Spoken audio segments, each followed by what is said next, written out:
everyone, my name is Bila and welcome to my house. Today we are doing part 2 of the design hacks that can help elevate your home, and we will be tackling the not so cheap ones today that are completely totally worth it. And this is just a quick rundown of things that you can buy or add to your home that will help you make it seem a little bit more expensive, a little less cookie cutter, and just more you.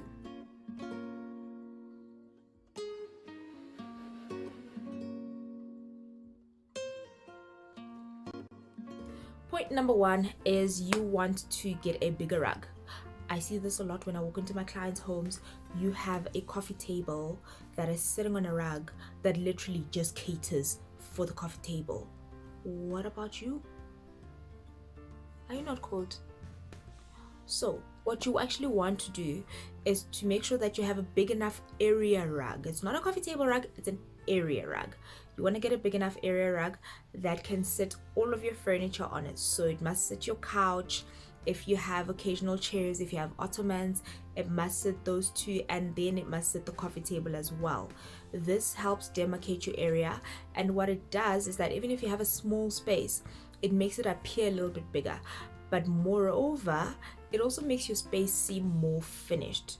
So you'll notice that when you have that little coffee table rug situation happening, you don't necessarily get the sense of a filled space, of a warm space. And ultimately, if you are trying to build a home, that is what you want to achieve. So to help you achieve this, get a bigger rug. Please get an area rug that fits all of your furniture. You will see the transformation. So I'm going to show you.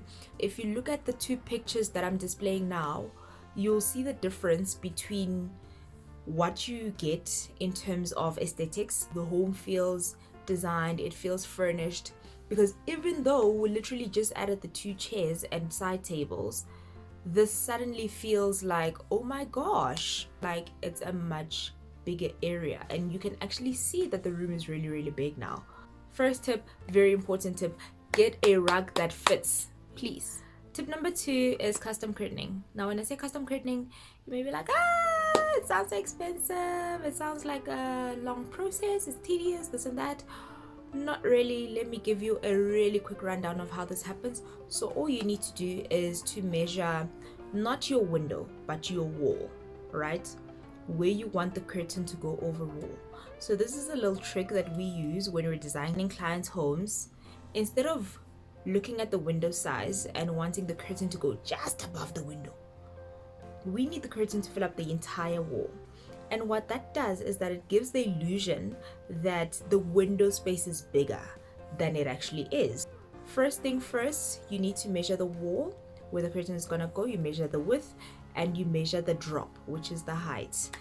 And then you will take those measurements to a tailor, to a curtain store somewhere, and pick your fabric, and they will make it according to those measurements.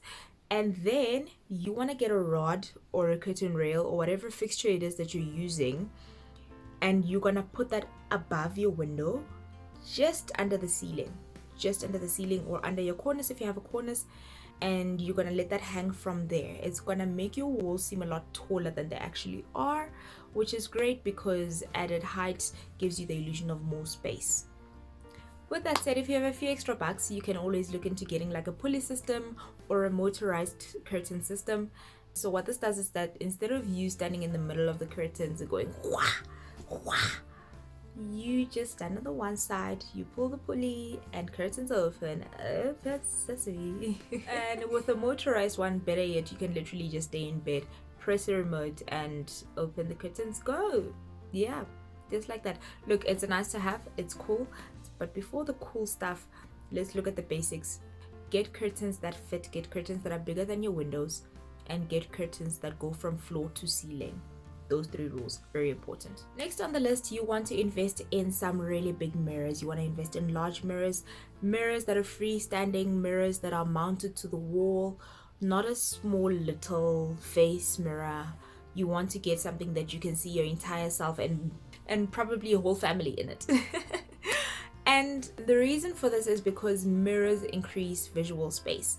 So if you have a room, right? Okay, I can't show you this room, but if you have a room and this room is quite small, and you decide you're going to put a mirror on the one side, what that's going to do is that it's going to increase the length of that room. So similar trick to what you're doing with the curtains when you put them on the sides of the window as opposed to in the middle. It just looks bigger, it feels bigger. Mirrors also bounce off the light. A great trick to try is to put a mirror directly across a window. So I have a window on this side of the room that I'm recording in, and to my left, if I wanted this room to look any bigger or feel any bigger, then what I would do is that I would put a big mirror on my left hand side, so that when the light comes in, the natural light comes in, it automatically bounces off everywhere and it just looks like a bigger space. It's a great way to add square meters without actually adding any square meters. Cheat code. Fourth thing on the list is this thing behind me. I'm asking you really nicely, please buy a headboard. I cannot emphasize the importance enough. Having a headboard in your room, besides the comfort of it and the look of it, it just makes it seem like you are invested in how your home looks and feels. It says that, look, I didn't just throw things together, I actually care about my home, I care about my bedroom, I care about where I sleep. Please buy a headboard. Gents, nithanda kabi guys ukubiza ingane zabantu to your houses unganayo ngisho ne-headboard eyodwa. I'm speaking to you, but okay. Don't allow yourself to sit against a cold wall when you're busy working, when you're shooting videos, for example. You are a grown-up. You are an adult. You deserve a headboard. Please, buy one. Email me. I will send you one. Last but not least on the list is special wall treatment. This can be done by means of using wallpaper, 3D panels. You can use cladding, a range of things that can add interest and texture to your walls. In order for your home to feel more high-end, you want to have multiple textures. You can't just go with like a flat taupe, for example. Taupe is like beige. It is probably what I regard as the most boring color in this world. But you can't have brown furniture, brown walls, white ceiling, brown tiles, and everything is just brown and it's just plain, and you're just sitting there in your beige room like there is nothing interesting about you. You want to showcase your personality, so bring in the wallpaper. The good thing about wallpaper is that you can totally remove it from the wall once your lease is up and you want to move out. You can use a peel and stick wallpaper, so that when your lease is up, you just literally just peel it off again and off you go, you know, and then you can get your deposit back. Another option is adding 3D wall panels. I do not recommend this option for renters. I would say this option is more suited to home buyers together with the cladding. The reason why is because the wall panels leave a lot of residue when you try to remove them.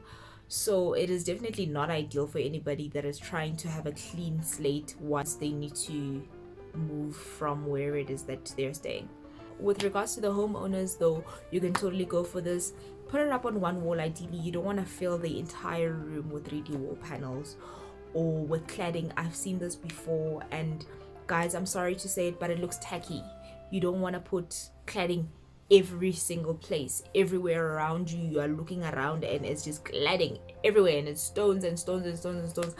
I know that this came into fashion a few years ago and it was like the in thing and it's wonderful and great. Yes, it's great, but don't overdo it. Everything needs to be done in moderation. Same with the wallpaper, same with the 3D wall panels. And ideally you want to pick a feature wall and stick with that and let that be the one feature wall. I think once you have dabbled in design a little bit more, you can then get away with doing more than one feature wall in a space, also depending on the size of the room as well. My recommendation, one wall, make it stand out, make it fabulous. And that is the complete rundown of what you can do to elevate your home. That is not so cheap, but it's completely worth it. Thank you for watching. Please subscribe, please hit the notification bell. If you like my video, please give it a big thumbs up, and I'll see you guys in a fortnight. Cheers.